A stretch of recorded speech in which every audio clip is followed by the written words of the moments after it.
Article 269A. Okay, please take a look at this. Just very simply. Okay, the mere definition of what is the goods and services tax. Instituted by the Constitution 101st Constitution Amendment Act 2016. Okay, Article 269A, the goods and services tax. Levy and collection of goods and services tax in course of interstate trade or commerce. We are talking about interstate trade or commerce, right? Now take a look at this. Goods and services taxes on supplies in the course of interstate trade or commerce shall be levied and collected by the government of India. Okay, you see the point? Shall be levied and collected by the government of India.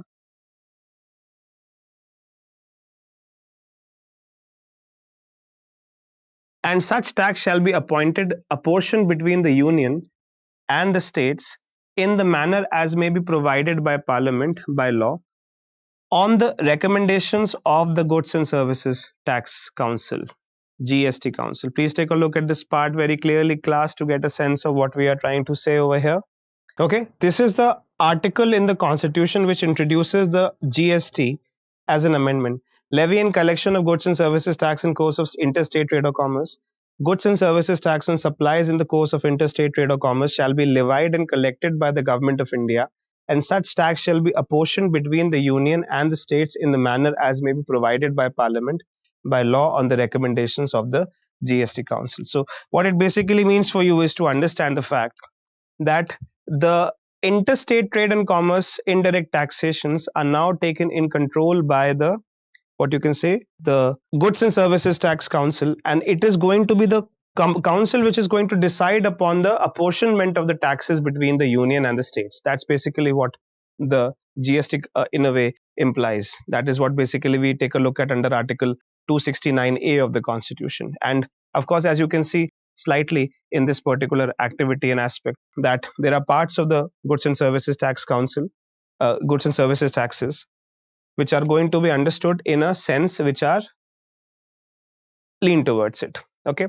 now just take a look at Article 246A of the Constitution. Just take a look at this. Special provision with respect to goods and services tax. Parliament and state legislatures have power to make laws with respect to goods and services tax imposed by the union or by such state. Okay, just try to read Article 246A alongside of what we have seen over here. Okay, just read this once. I'm going to come back to again and explain it, but just read this over here.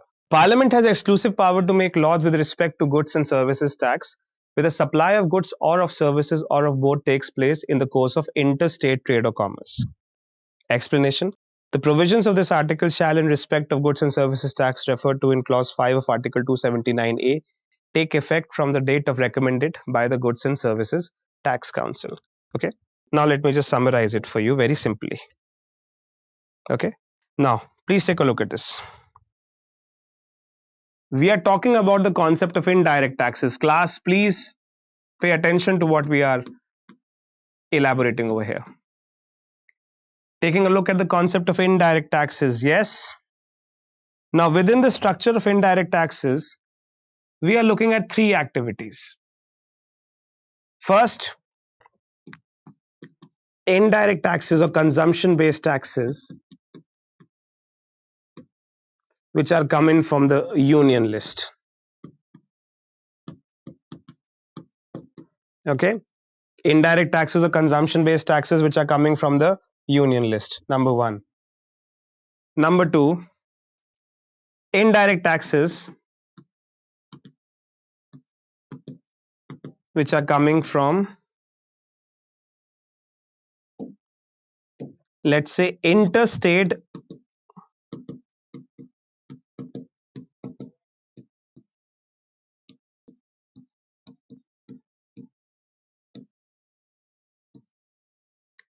trade and commerce. Okay, where the consumption is happening one place and production is happening in another place. Okay, and third one,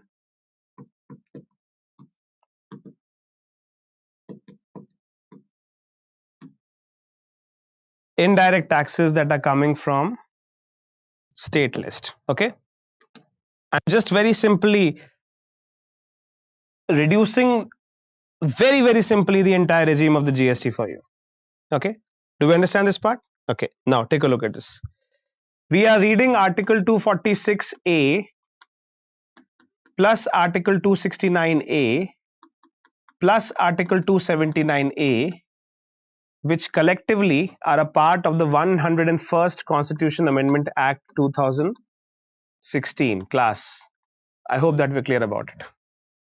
Okay, now we are saying what is this? That the indirect taxes which are part of the union list shall be imposed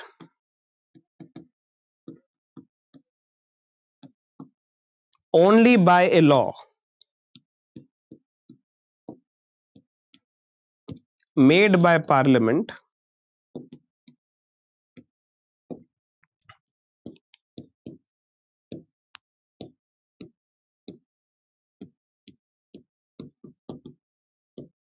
on the recommendation of the GST Council. The GST Council is given under Article 269A.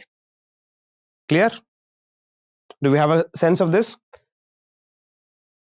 Indirect taxes which are done in interstate trade and commerce is what we talk about under Article 269A that we just read over here.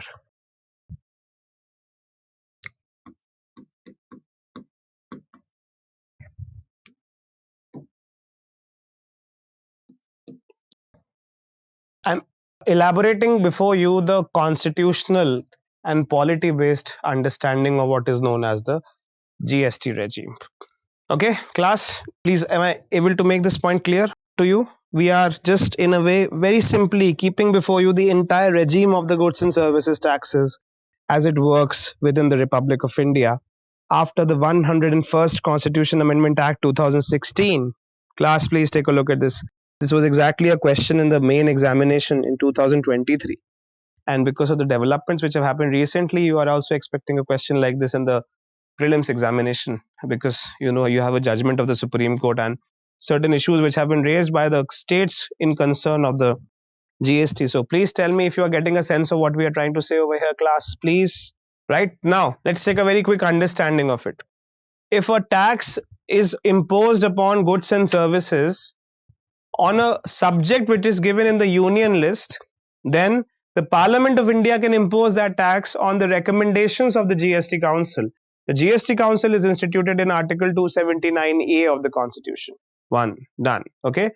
Second, if a law is made, if a tax is to be imposed on a subject which is given on the state list, the tax to be imposed is supposed to be a, what you can say, on the goods and services. So if on the goods and services a tax is imposed upon the subject which is mentioned in the state list, if on the goods and services tax is imposed upon a subject which is mentioned in the state list, then such tax shall be imposed by the state legislature on the recommendation of the GST Council.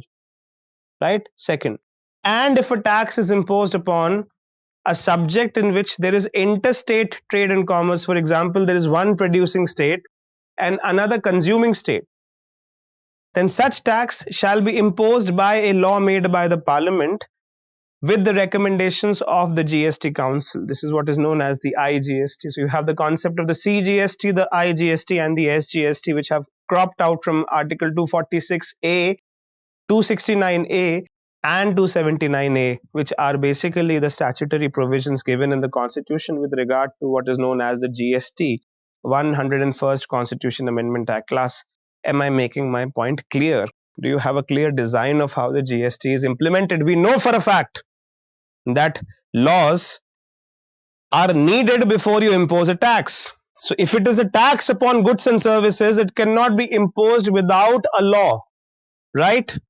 Now, if it is a goods and services listed in the union list, then the law shall be made by the Parliament, but the Parliament shall also act according, or not, the Parliament may also act according to the recommendations of the GST Council.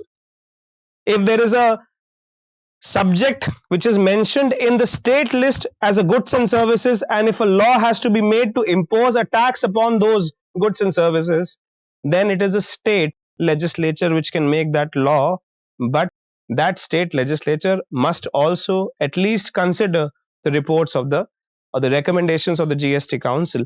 And if there is a tax which is made in terms of interstate trade and commerce, when one is a producing state and another is a consuming state, and if the tax is to be decided between the producer and the consumer state, then that money, that tax shall be decided by the parliament by making a law with the recommendations of the GST Council. This is what is known as the IGST class.